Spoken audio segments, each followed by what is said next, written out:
आकाशवाणी मध्य प्रदेश से प्रस्तुत हैं प्रादेशिक समाचार।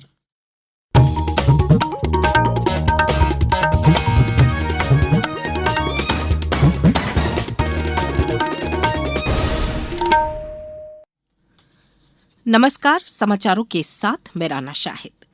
सबसे पहले इस बुलेटिन के मुख्य समाचार।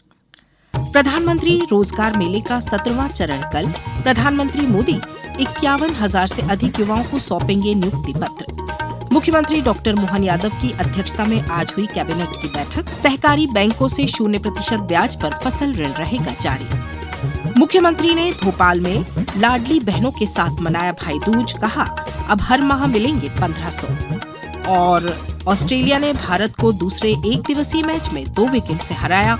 ऑस्ट्रेलिया ने 3 मैचों की श्रृंखला में 2-0 से बढ़त बना ली है। अब समाचार विस्तार से। प्रधानमंत्री रोजगार मेले का 17वां चरण कल देश भर में आयोजित किया जाएगा। प्रधानमंत्री नरेंद्र मोदी वीडियो कॉन्फ्रेंसिंग के माध्यम से देश के 40 केंद्रों पर 51,000 से अधिक चयनित अभ्यर्थियों को नियुक्ति पत्र वितरित करेंगे। भोपाल स्थित समन्वय भवन में डाक विभाग द्वारा आयोजित इस मेले में केंद्रीय कृषि एवं किसान कल्याण तथा ग्रामीण विकास मंत्री शिवराज सिंह चौहान मुख्य अतिथि के रूप में उपस्थित रहेंगे और भोपाल केंद्र पर चयनित 179 अभ्यर्थियों को नियुक्ति पत्र प्रदान करेंगे। मुख्यमंत्री डॉक्टर मोहन यादव की अध्यक्षता में आज मंत्रिपरिषद की बैठक में कई महत्वपूर्ण निर्णय लिए गए, जिसकी जानकारी देते हुए उप मुख्यमंत्री राजेंद्र शुक्ला ने बताया कि वर्ष 2025-26 में सहकारी बैंकों के माध्यम से 0% ब्याज पर कृषकों को अल्पावधि फसल ऋण जारी रखने की स्वीकृति दी गई। प्रदेश में सतत विकास लक्ष्य मूल्यांकन योजना को 2025-30 तक लागू करने का निर्णय लिया गया। योजना के तहत जिला एवं विकासखंड स्तर पर लक्ष्यों का स्थानीयकरण, क्रियान्वयन और मूल्यांकन होगा। इसके अलावा टीकमगढ़, नीमच, सिंगरौली, श्योपुर और डिंडौरी के जिला चिकित्सालयों में बिस्तरों की संख्या 1,000 से बढ़कर 1,800 बढ़ाने और संचालन के लिए 810 नए पद सृजित करने की स्वीकृति दी गई। हमारे मध्य प्रदेश के 5 ऐसे जिले जहां पर जिला अस्पतालों स्वीकृत बेड की संख्या से ज्यादा वहां की क्षमता हो गई थी और इसलिए उन बिस्तर के विस्तार का निर्णय लिया गया है। ये जिले हैं टीकमगढ़, नीमच, सिंगरौली, श्योपुर और डिंडौरी। बिस्तर संख्या 1,000 से बढ़कर 1,800 हो जाएगी। इसमें लगभग 810 नए पद सृजित होंगे। नियमित होंगे 543 पद, संविदा के 4 होंगे और आउटसोर्सिंग के 263 पदों का सृजन होगा और वार्षिक अनुमानित जो व्यय होगा वो 39 करोड़ 50 लाख रुपए की इसमें शासन अतिरिक्त रूप से व्यय करेगा। मंत्रिपरिषद ने मालथौन कनिष्ठ खंड न्यायालय में एक नवीन पद और 6 अन्य पद सृजन करने का निर्णय भी लिया है।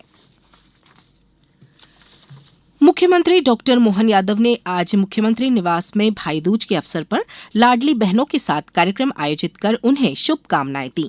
डॉक्टर यादव ने बताया कि लाडली बहना योजना से अब तक बहनों को 29 किस्तों में करीब 45,000 करोड़ रुपए दिए जा चुके हैं और अब हर माह उन्हें 1,500 रुपए मिलेंगे। साथ ही हर घर नल योजना से घर घर नल पहुंचाया जाएगा।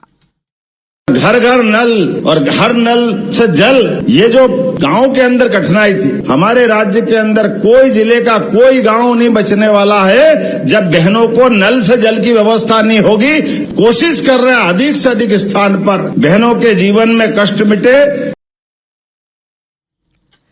कार्यक्रम में आई हितग्राही बहनों ने मुख्यमंत्री का आभार व्यक्त किया।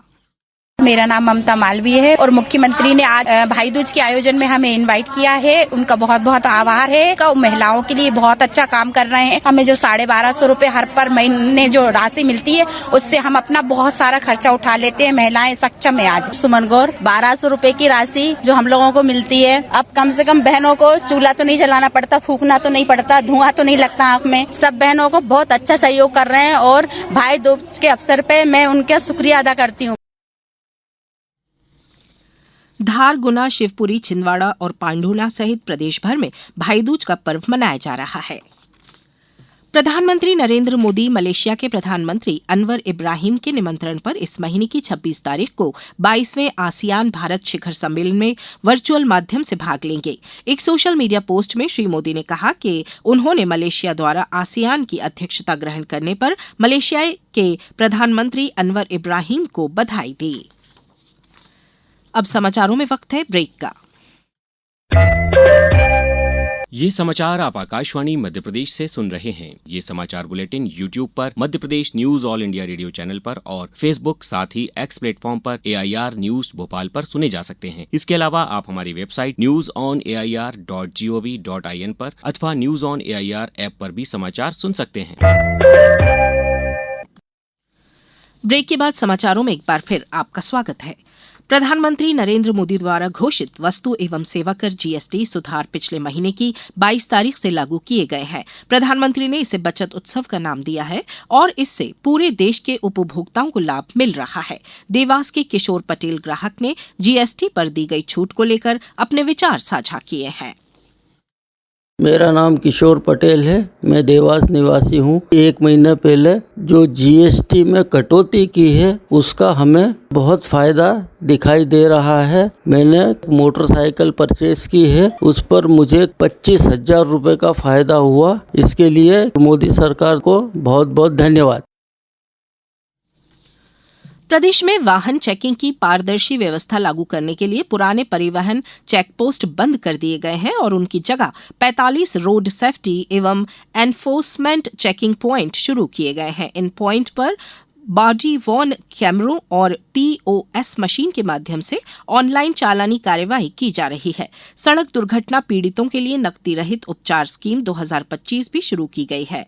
इसके तहत दुर्घटना के 7 दिनों के भीतर पीड़ित किसी भी नामित अस्पताल में 1.5 लाख रुपए तक का इलाज नकदी रहित करवा सकता है।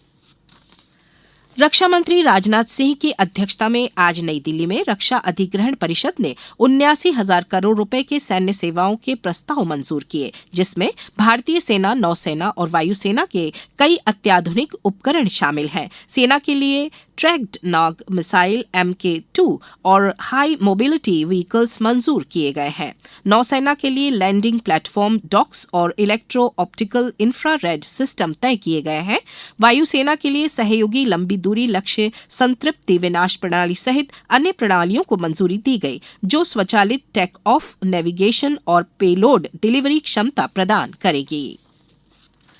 प्रदेश में छठ महापर्व का शुभारंभ 25 अक्टूबर शनिवार को नहाय खाए के साथ होगा। दूसरे दिन खरना का व्रत रखा जाएगा। तीसरे दिन श्रद्धालु अस्ताचलगामी सूर्य को अर्घ्य अर्पित करेंगे। महापर्व का समापन 28 अक्टूबर को उदयमान सूर्य को अर्घ्य देने के साथ होगा।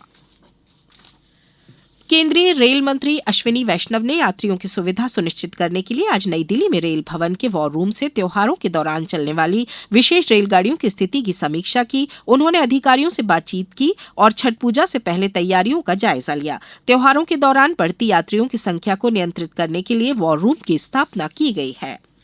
भारत और ऑस्ट्रेलिया के बीच खेली जा रही 3 एकदिवसीय मैचों की श्रृंखला के दूसरे मैच में ऑस्ट्रेलिया ने भारत को 2 विकेट से हरा दिया है। भारत ने बल्लेबाजी करते हुए ऑस्ट्रेलिया को 265 रन का लक्ष्य दिया, जिसे ऑस्ट्रेलिया ने 46 ओवर और 2 गेंद में हासिल कर जीत लिया।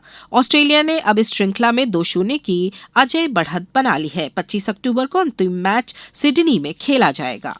अब कुछ समाचार संक्षेप में। स्कूल शिक्षा विभाग का 2 दिवसीय राज्य स्तरीय कला उत्सव कल भोपाल में शुरू होगा। कार्यक्रम का उद्देश्य स्कूल के विद्यार्थियों को अपनी कला, संस्कृति और विरासत को मंच प्रदान करना है। भोपाल में राष्ट्रीय बाल रंग 2025 इस वर्ष 5 दिसंबर को इंदिरा गांधी राष्ट्रीय मानव संग्रहालय परिसर श्यामला हिल्स भोपाल में आयोजित होगा। रेल प्रशासन ने दीपावली के पहले और बाद में लौटने वालों और छठ पूजा के लिए अभी जबलपुर से चल रही स्पेशल ट्रेनों को नवंबर माह तक और दौड़ाने का निर्णय लिया है। इस बुलेटिन में बस इतना ही। अगला बुलेटिन सुबह 7:10 पर। नमस्कार।